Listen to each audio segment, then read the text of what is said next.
Hindi pa man natatapos ang unang buwan ng 2024, mahigit 800 na ang naitalang sunog sa buong bansa. Kabilang dyan ang mahigit 70 sunog sa Metro Manila. Kaninang umaga, 9 na bahay ang nasunog sa Barangay Potrero sa Malabon. Halos walang naisalbang gamit ang mga residente dahil po sa mabilis na pagkalat ng apoy. Anila, malaki na ang apoy nang magising sila. Rumisponde na rin ang LGU para tumulong sa mga residente. Napula ang apoy matapos ang 1 oras. Inaalam pa ang sanhi ng apoy, pati na ang kabuuang halaga ng pinsala.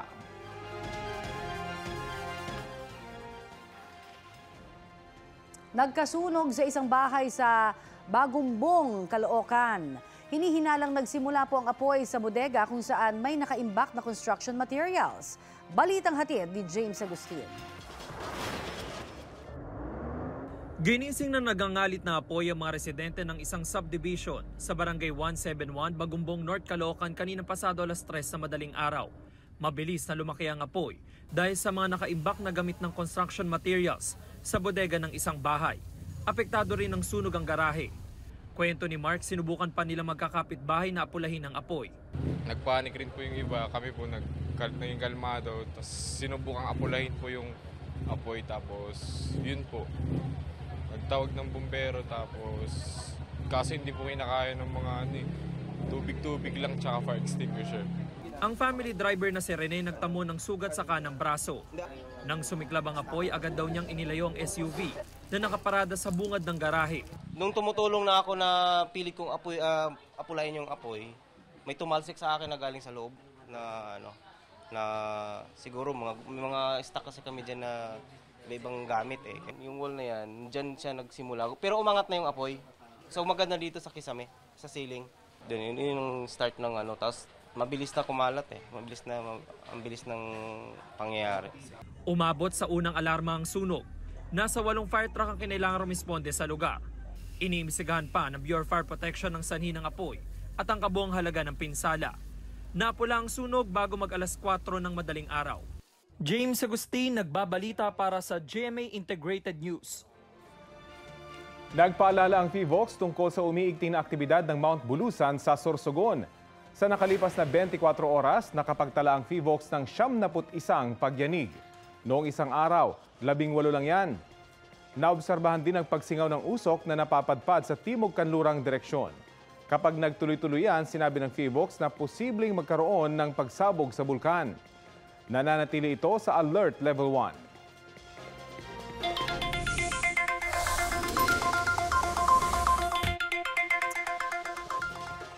Paalala lamang po, may pagtaas ngayong araw sa presyo ng ilang produktong petrolyo. Sa anunsyo ng oil companies, 1 peso and 30 centavos ang price hike sa kada litro ng gasolina. 95 centavos naman para sa diesel. Yan na po ang pinakamalaking price hike ngayong taon. 3 sunod-sunod na linggo na rin tumataas ang presyo ng gasolina at diesel. Nasa mahigit 53 hanggang halos 78 pesos ang kada litro ng gasolina sa NCR. Halos 52 pesos hanggang mahigit 68 pesos naman ang diesel. Pinag-aaralan ng Land Transportation Office ang pagbibigay ng special permit sa ilang ruta pagdating ng February 1 kung kailan huhulihin na ang mga unconsolidated jeepney. Para alam namin rin kung anong support facility we can still coordinate with LTFRB DOTR na baka pwedeng magbigay ng special permit. Ayaw naman natin na mag-enforce tapos mawalan ng sasakyan ng mga tao sa baba. Ayon sa LTO, paghahandaan yan sakaling kulangin ng masasakyan ng mga pasahero sa susunod na buwan.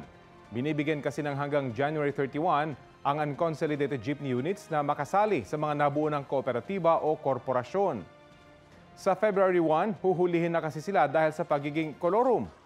Makikipag-ugnayan daw ang LTO sa Department of Transportation at Land Transportation Franchising and Regulatory Board tungkol sa usapin.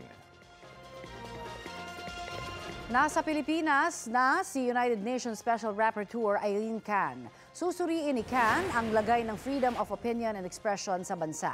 Kabilang din sa mga tututukan niya ang mga batas at polisiya kaugnay sa proteksyon ng mga mamamahayag, media freedom at access to information. Magtatagal siya sa Pilipinas hanggang February 2. Bukod sa Metro Manila, pupunta rin siya sa Baguio at sa Cebu City. Inaasahang makapagpapasa siya ng final report sa UN Human Rights Council pagkatapos ng kanyang pagbisita rito. Mahigit 100 legislative districts na ang nagsumite sa COMELEC ng mga signature sheet para sa People's Initiative para sa charter change. Pero sabi ng isang veteranong election lawyer, dapat na raw itigil ng COMELEC ang pagtanggap nito. Ayon kay Atty. Romulo Macalintal, hindi pwedeng mauna ang mga pirma bago ang petisyon kaugnay sa People's Initiative.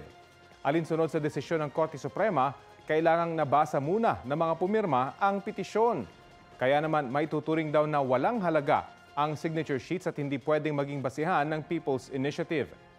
Sagot naman ng COMELEC, sumusunod lang sila sa guidelines at sa batas. No choice naman po ang COMELEC at this point. Number one, ministerial duty po namin yan. Bali wala lahat ang signatures na yan hanggat hindi pinafile sa amin ang formal na petisyon. So tingnan po natin at dapat, obligasyon naman ng magpa-file ng petisyon ng proponent na kumbinsihin ang COMELEC na talagang naintindihan ng mga kababayan natin yung kanilang pinirmahan.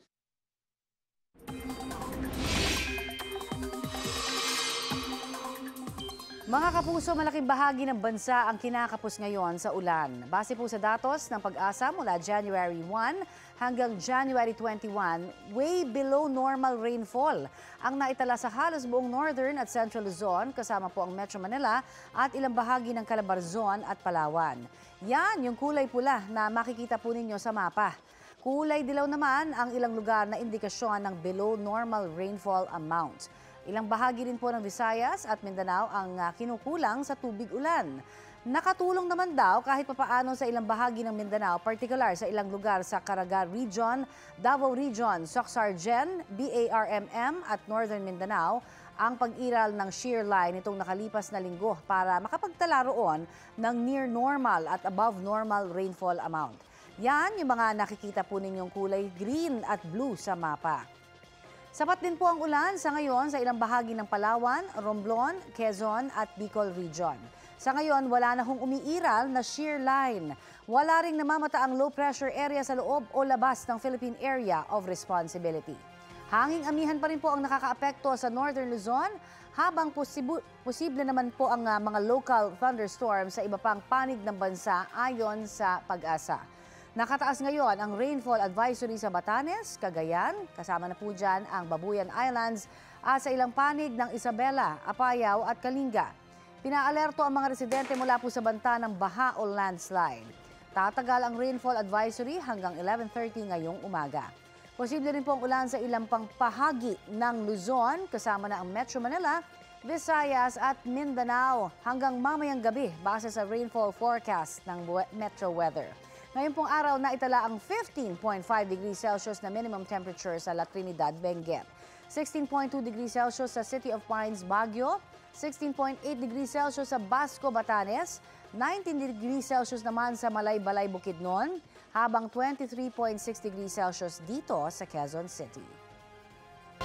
Arestado sa Pasay ang isang lalaking nagpanggap umunong abogado na nakasingil na ng mahigit ₱1 milyong sa kanyang nabiktima. Ang kanyang panig sa Balitang Hatid ni Nico Wahe. Sa tulong ng mga pulis, mismo ang kliyente nang umaresto sa sarili niyang abogado sa isang coffee shop sa Pasay City. Napag-alaman kasi ng kliyenteng tumanggi muna magpakilala na pekeng abogado pala ang kanyang katransaksyon. Mayroon po kasi kami dinemanda dito sa area po namin sa Binangonan. Then, nag-ask ako sa mga kakilala ko. Meron akong kakilalang ni-repair naman to. Attorney Robert S.P. Garcia ang pakilala ng suspect. Nakapag tinignan naman sa lawyer's list sa website ng Supreme Court ay naroon ng kaparehong kapangalan at roll number. Pero Robert P. Garcia pala ang tunay na pangalan ng suspect. Ang pangalang yan wala sa listahan ng mga kasalukuyang abogado sa bansa as of January 2024. ₱1 milyong nang naibayad ng biktima sa suspect. Ang dami niyang hinihinging binayaran. Umabot po kami ma'am ng 541,000. Bayad daw po sa fiscal. Yung appearance fee niya po, 60,000. Tapos nung December po, nag-request po siya ng pangalawang appearance fee niya. 120,000 naman po yun. which is binayaran na lang namin ng kalahati.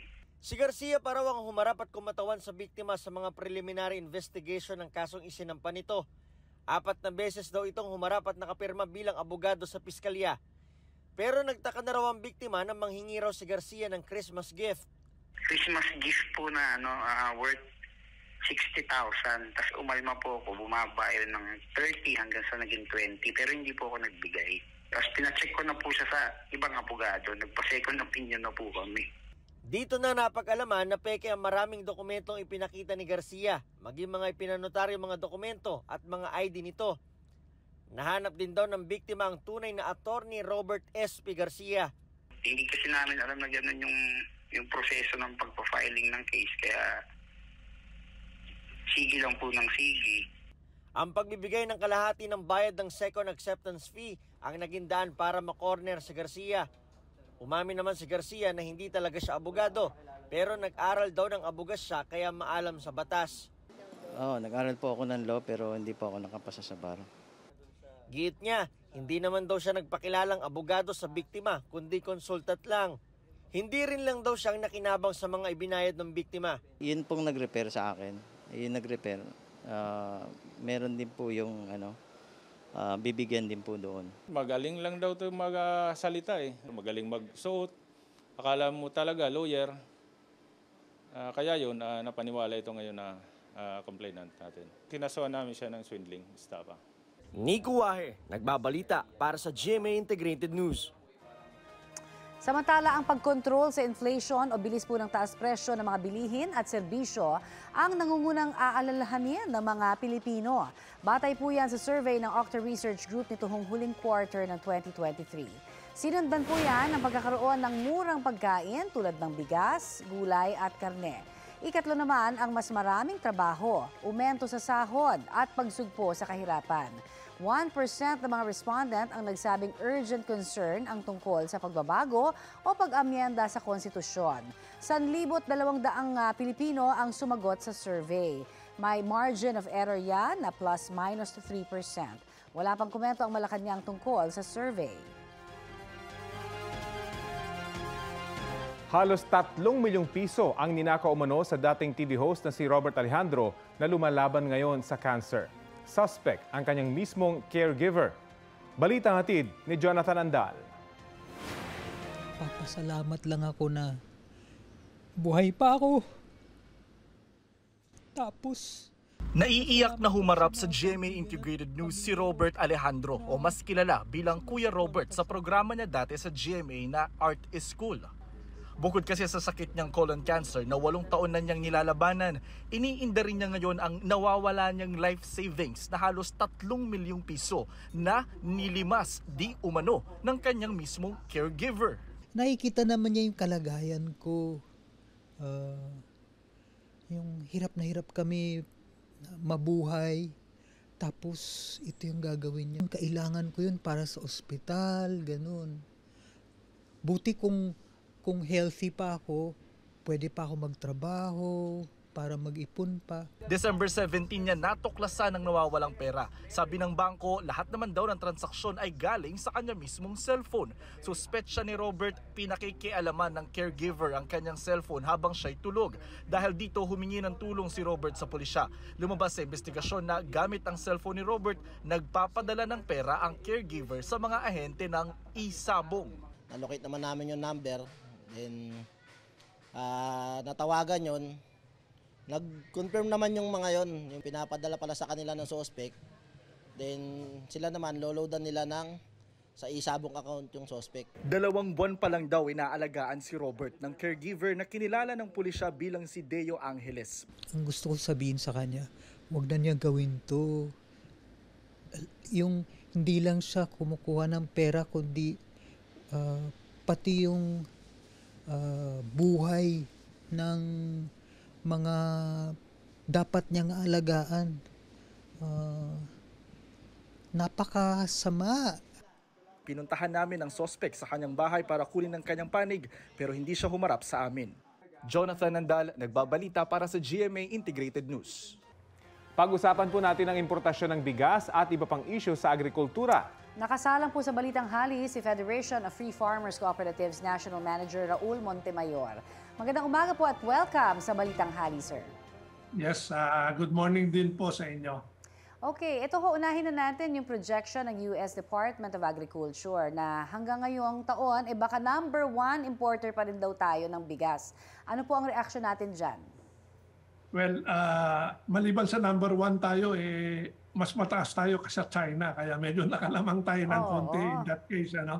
But ang sitwasyon natin sa bigas, bagamat lumakalaki ng kaunti yung ating production, mas mabilis pa rin ang pagdami ng Pilipino, yung population growth. Kaya lalong lumalaki yung deficit natin.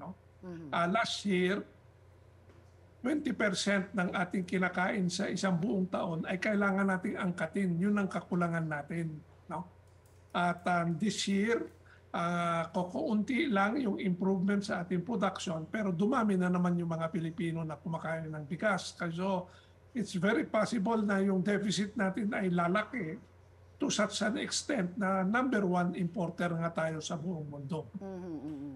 Pero abot kamay ba talaga yung sinasabi ho na maging self-sufficient pa tayo ngayong parang taliwas, di ba? Doon sa nakikita ho nating projection yung nangyayari na pagiging self-sufficient sa bigas in terms of bigas yung ating pong bansa.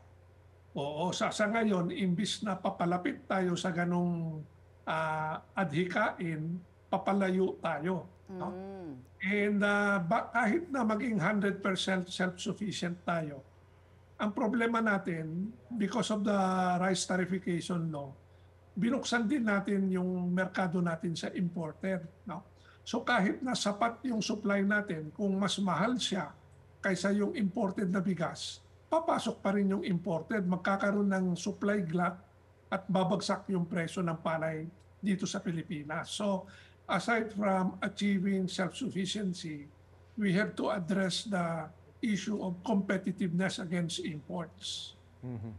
Kung gusto man natin maging self-sufficient so that it will be sustainable.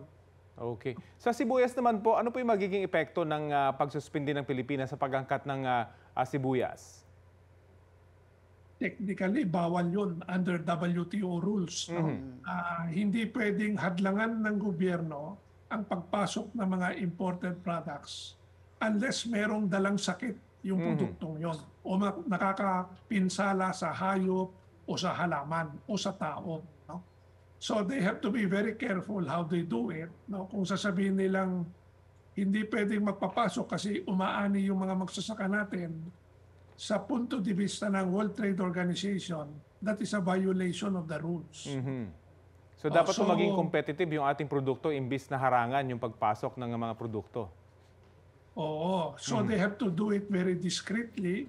Dadaanin nila sa, in essence, iipitin nila yung pag-issue ng sanitary permit, para walang permit, walang mag-aangkat. But it has to be done very discreetly.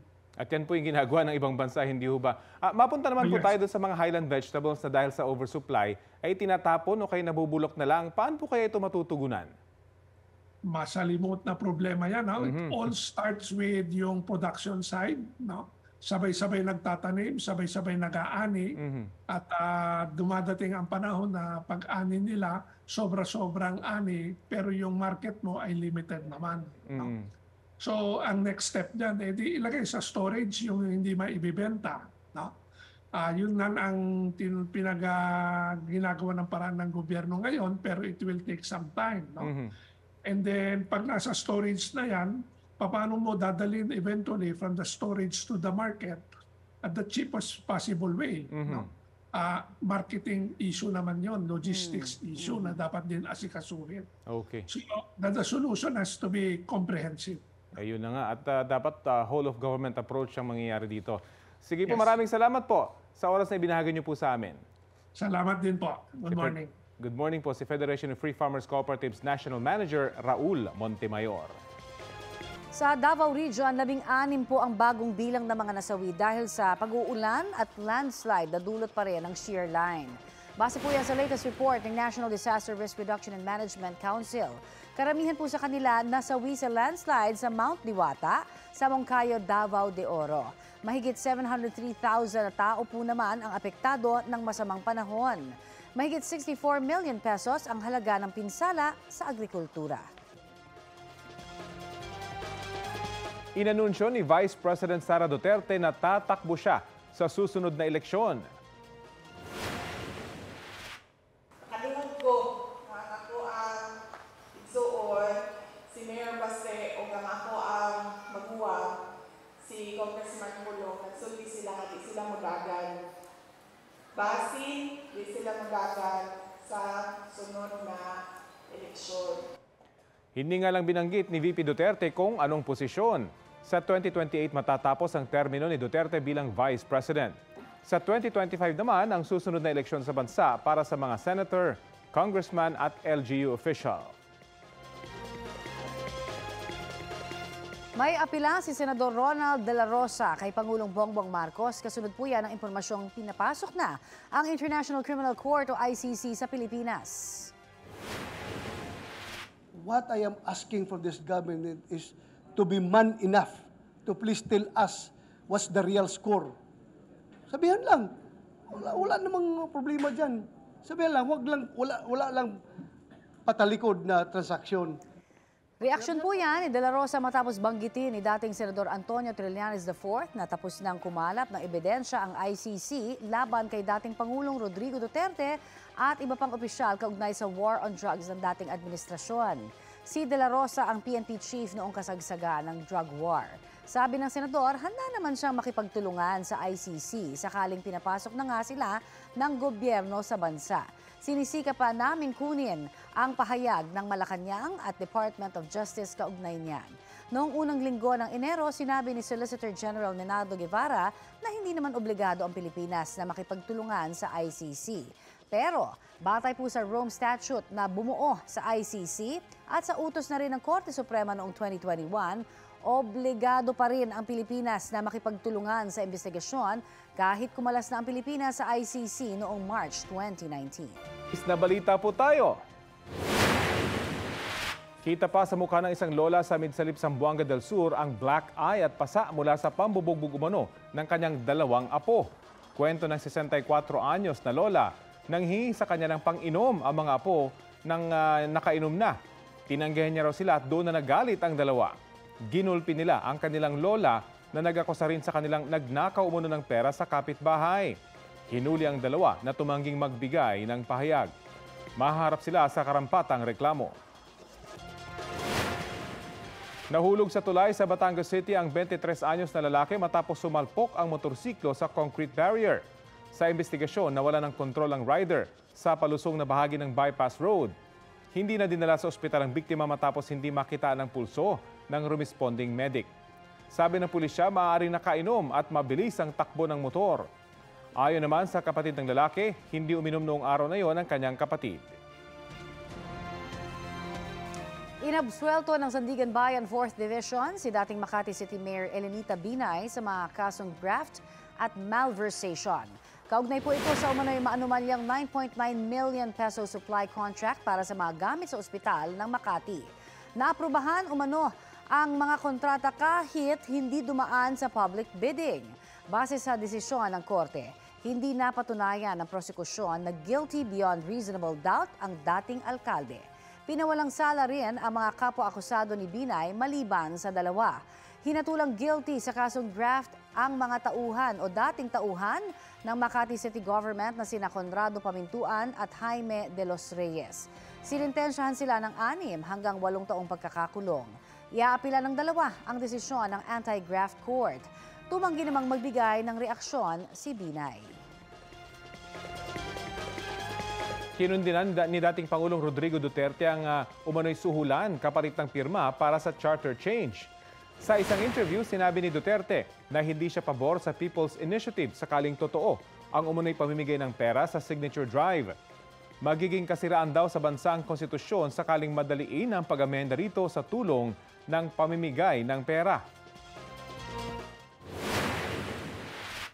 It does not only leave a bad taste in the mouth. Actually, it's almost, how they term it, repugnant, a disgraceful act. So, hindi ako pabor kung gano'n, hintuin na lang nila. Ang end result nito is that a new constitution, if ever, it will just destroy the nation. It will open the floodgates of political abuses, pati the perpetuation of powers. Kung sino ngayon gusto nilang tumuloy-tumuloy. Kaugnay pa rin po sa Chacha, itinanggi ni House Speaker Martin Romualdez na siya ang nag-utos sa mga kongresista na mangalap ng mga pirma para sa People's Initiative. Yan ay matapos sabihin ni Senador Ronald Bato de la Rosa na may mga kongresistang lumapit sa kanya at sinabing sumusunod lang sila sa utos. Hindi pinangalanan ni de la Rosa ang mga kongresista.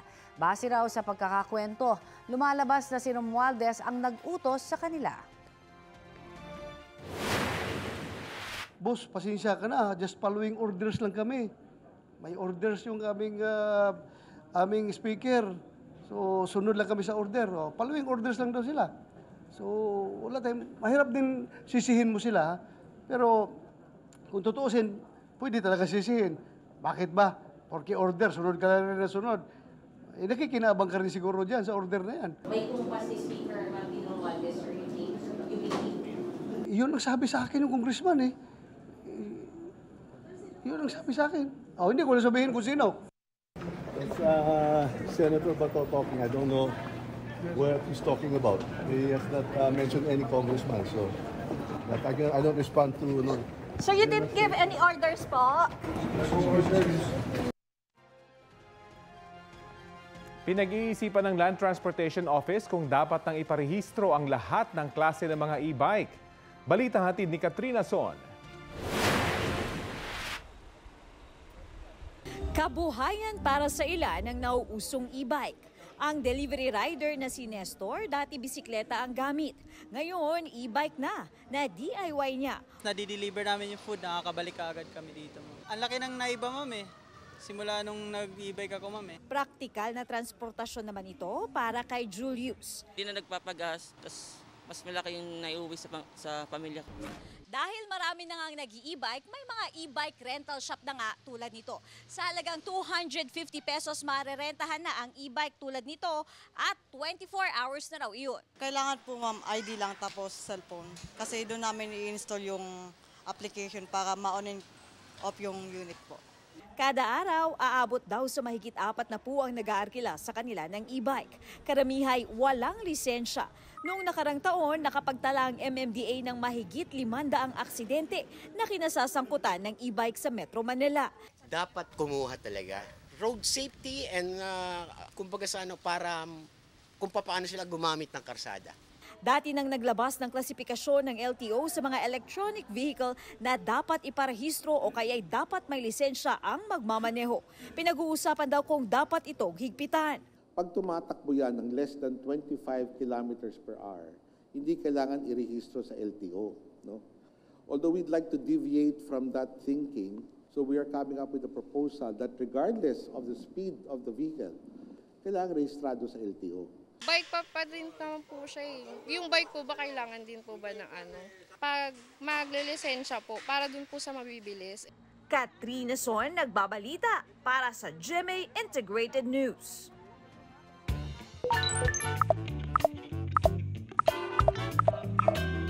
At kasabay nga po ng pagdami ng e-bike sa kalsada ay yung plano ng LTO na higpitan na rin ang regulasyon nila. Ang sabi kaya dyan ng netizens? Sang-ayon naman dyan si Alexandra Javier, nakaka-stress din daw kasi silang makasabay sa kalsada. Ang sabi naman ni Sherwin Olan ay masyado ng huli para gawin yan dahil marami ng e-bikes sa kalsada. At suggestion naman po ni Ver Makaraan, i-regulate na lang daw ang pagmamaneho ng e-bike na dapat nasa tamang edad at dapat may lisensya. Ang sabi naman ni Tolitz, basta dumadaan sa main roads at highways, dapat lang daw na i-regulate. Ayun, alam mo, magandang argument yun. Yes, of course. Kasi safety yung pinag-uusapan dito. Gumagamit ka ng kalsada na Ginagamit lahat. din ng, ginagamit ng mga may lisensya. Yes. At saka, syempre, gusto natin na unang-una yung safety rin nila mismo. Kasi parang maliit yung dala nilang sasakyan. Correct. Kumbaga, ang kanilang panangga, di ba? Laban sa malalaking sasakyan, yung katawan na nila mismo di ba? At mabilis na rin sila, ha? Oo, kasi kung wala kang lisensya, ang assumption dyan, hindi ka dumaan sa tamang pag-aaral sa paggamit ng kalsada, signages. Natuto ka lang, basta mapatakbo, diba? okay ka So, delikado nga talaga yon. Oo. Eto mga kapuso, ha? Makisali po sa aming online talakayan, hindi ba, sa iba't ibang issue ng ating pinag-uusapan sa bayan. At kung may nais din kayo maibalita sa inyong lugar, ay mag-PM na po sa Facebook page ng Balitang Hali. Si Senadora Pia Cayetano ang napiling bagong chairperson ng Senate Blue Ribbon Committee.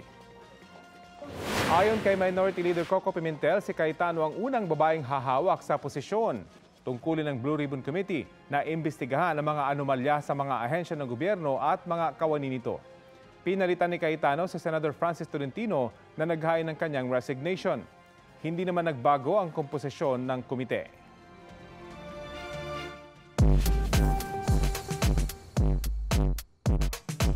Sa mga taga-Parañaque na nagtatanong kung may trabaho pa ba, meron pong in-house recruitment sa Parañaque bukas, January 24. Mula alas 8 po yan ng umaga hanggang alas 4 ng hapon sa Public Employment Service Office ng Parañaque City Hall.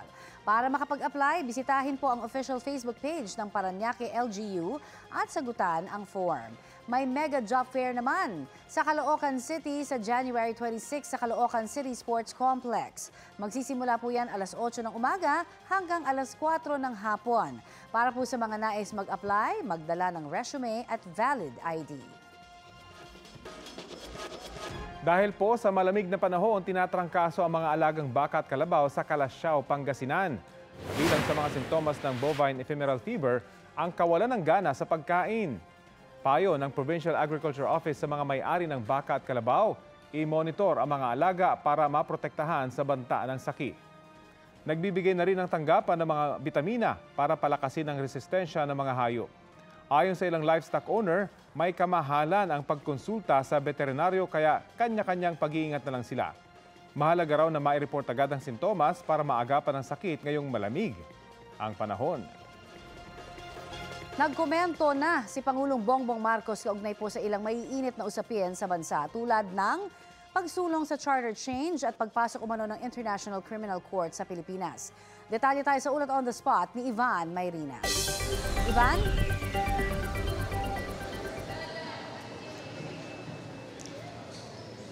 Connie, Rafi, nagsalita na nga ang Pangulo tungkol sa mga napapaulat na pagpirma sa People's Initiative kapalit ng pera o di kay ayuda mula sa DSWD. Ang sabi ng Pangulo, kung binayaran ng sinuman para pumirma ay mababaliwala ang pirma nito at kailangan na lang daw hayaan ang COMELEC na gawin ang kanilang trabaho na i-validate ang mga isusumiting mga pirma. Pero wala siyang tahasang sagot kung pabor siya o hindi sa charter change o kung sa anumang pamamaraan. Ang malinaw na sinagot ng Pangulo ay ang tungkol sa investigasyong isinasagawa o isinagawa umano ng International Criminal Court dito sa bansa.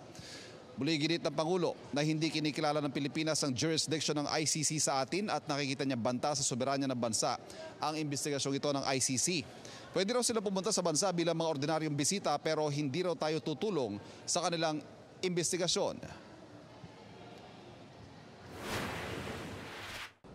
As ordinary people, they can come and visit the Philippines. Pero hindi kami tutulong sa kanila. In fact, binabantayan namin sila, making sure that hindi sila that they do not come into contact with any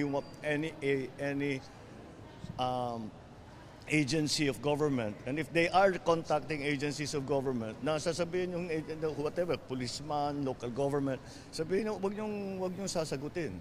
Yun ang sagot natin, that we do not recognize your jurisdiction, therefore we will not assist in any way, shape, or form any of the investigations that the ICC is doing here in the Philippines.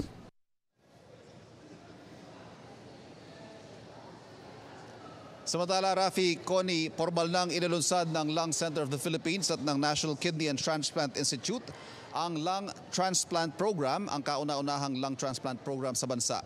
Aminado ang pamunuan ng Lung Center of the Philippines na nahuhuli ang Pilipinas sa ibang bansa pagdating sa lung transplant, pero bagamat naghahabol daw tayo ay malaking hakbang ito para mabigyan ng pag-asa at madugtungan ang buhay ng mga may sakit sa baga.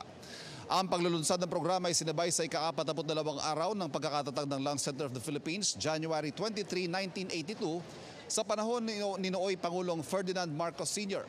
Sa kanyang talumpati bilang guest of honor, nagpaabot naman ng pagbati si Pangulong Ferdinand Romualdez Marcos Jr. sa pagsasanib puwersang ito ng Lung Center at NKTI at nangako ang Pangulo ng buong suporta sa programa. Pinasalamatan din ng Pangulo ang lahat ng mga healthcare workers, partikular ng Lung Center of the Philippines na nasa frontline at isa sa mga nangunan sa mga humarap sa COVID-19 pandemic. Samantala, iginit ni Pangulong Bongbong Marcos na siya ay mahilig sa musika at ang pinanood niyang concert nitong Biyernes ay anyay unmissable. Rafi, Connie. Maraming salamat, Ivan Mayrina. Bago ang event sa Lung Center, pinangunahan ni Pangulong Bongbong Marcos ang paggunita sa ika-125 anibersaryo ng unang Republika ng Pilipinas. Isinagawa yan sa Barasuen Church sa Malolos, Bulacan. Nag-alay ng bulaklak si Pangulong Marcos sa bantayog ng unang presidente ng Pilipinas na si Emilio Aguinaldo. Sa mensahe ng Pangulo, sinabi niyang dapat ipagpatuloy ang paglaban at pangangalaga sa ating kalayaan at demokrasya, partikular sa ating mga katubigan. Sabi ng Presidente, dapat nating labanan ang mga sumasakop sa ating teritoryo lalo't ipinaglaban din ito ng ating mga ninuno. Mas lalo daw dapat nating paigtingin ang ating pagmamahal sa bayan. Kasama ni Pangulong Marcos sina Senate President Juan Miguel Zubiri at House Speaker Martin Romualdez. Mabibilis na balita po tayo. Sa Cagayan de Oro City, patay ang isang lalaki matapos mahulog sa bangin ang sinasakyan niyang motorsiklo. Nakaligtas naman ang angkas na babaeng ka-live-in ng biktima, pati ang kanilang aso. Inirekomenda na ng Traffic Unit ng Department of Public Works and Highways na dagdagan ng harang sa kalsada. Sa Viga, Catanduanes naman, patay ang isang rider matapos pumailalim at makaladkad ng isang oil tanker. Ayon sa Viga Municipal Police Station, kagawad sa isang barangay ang 58 taong gulang na biktima. Bumangga daw ang biktima matapos pumasok sa linya ng oil tanker at doon na nakaladkad at pumailalim. Hinihintay pa ng mga pulis ang magiging pasya ng pamilya ng biktima kung magsasampa ng reklamo laban sa driver.